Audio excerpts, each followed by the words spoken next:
Norah's interview with South Korean President Moon Jae-in was a major topic of conversation in South Korea. We have a look at some of the newspapers from Seoul where Norah O'Donnell made front page news. This is the Korean Times with a shot of Norah and the president.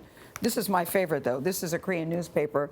Norah, my high school Korean is failing me now, but I think it says, Charlie, Norah O'Donnell, CBS's Norah O'Donnell, wow, South Korea. Charlie and Gayle wonder, when's she coming back to the table? Isn't that what it says to you? Yeah, I remember my Korean, too. It's exactly what it said. Yes. I only know one word in Korean. And what is it, What Charlie? is it, Charlie? What is it? Good morning. That's right. Annyeonghaseyo. That's But right. Norah, bravo. Can I have one quick question? Yeah, Is the bravo. reaction in South Korea different than the reaction here in the United States?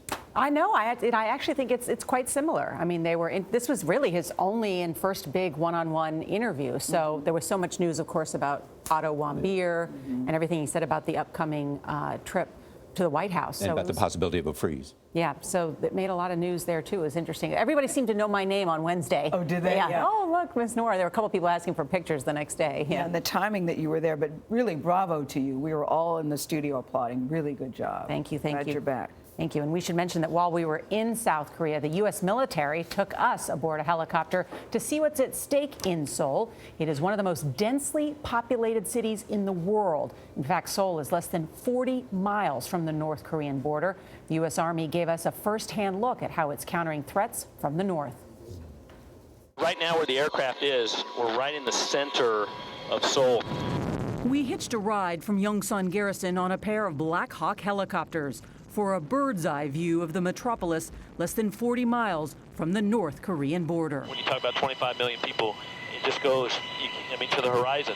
It's unbelievable. I mean, it's more packed than New York City. 8th Army Chief of Staff Colonel William Taylor says it's all within reach of Kim Jong-un's artillery. What kind of damage can long-range artillery do? A lot. It's very destructive, very destructive. One study estimates about 2,800 people could die in an initial volley of artillery fire, and some 64,000 lives could be lost if it continued for an entire day. Major General Tammy Smith says that's one of the reasons the military is moving its headquarters 40 miles south to Camp Humphreys. We get out of the range of the long-range artillery, and it removes that immediate threat. At a sprawling 3,400 acres, Humphreys is the largest peacetime construction project in U.S. military history, with South Korea picking up over 90% of the bill. We landed a short distance away at Osan Air Base. How you doing, ma'am? I'm Mark Polini. I'm the commander of 65288. Home of the 35th Air Defense Artillery. What you see here is we're doing a PAC-3 missile reload. Their motto is ready to fight tonight. We saw soldiers preparing Patriot missiles to shoot down incoming ballistic missiles from North Korea. How accurate is it? It's very accurate, very, very accurate. In the Gulf War, the Patriot missile had just a 9% success rate. But Lieutenant Colonel Mark Polini says it's now a key piece of protection. So we're truly the first line of defense. We buy decision space for the president and for the CFC commander, General Brooks, to make decisions on how to potentially de-escalate or escalate the conflict as necessary. In the face of international condemnation, North Korea has conducted 10 missile tests this year. 2 of them involved solid fuel missiles, which the North can launch with less warning. Why do these solid fuel rockets make it harder?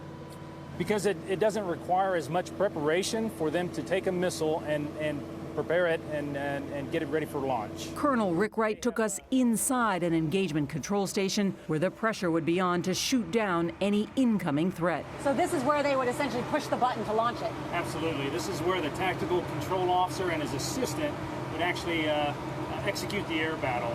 We routinely exercise that from the phone call that would come into me to actually moving them on the road to potentially putting a missile up in the air. How quickly can you do that? I can do it pretty fast. You practice that? We practice it very routinely. So really interesting to hear that phrase, too, decision space. Yeah. You know, they're the front line of defense, so that if they have to respond in another way, they could give commanders that time to do that. Before the president has to make his final decision. Yeah. It's just interesting, though, to see the real people behind all the military stories that we report, to see how proud they are of the job they're doing, and to get to meet them. Gayle, I almost got a little choked up talking to some of them because you remember these are the most honorable people. They serve their country away from their families sometimes, and just really right there in harm's way. Part of one of the most critical tests of the United States right now. Absolutely, yeah.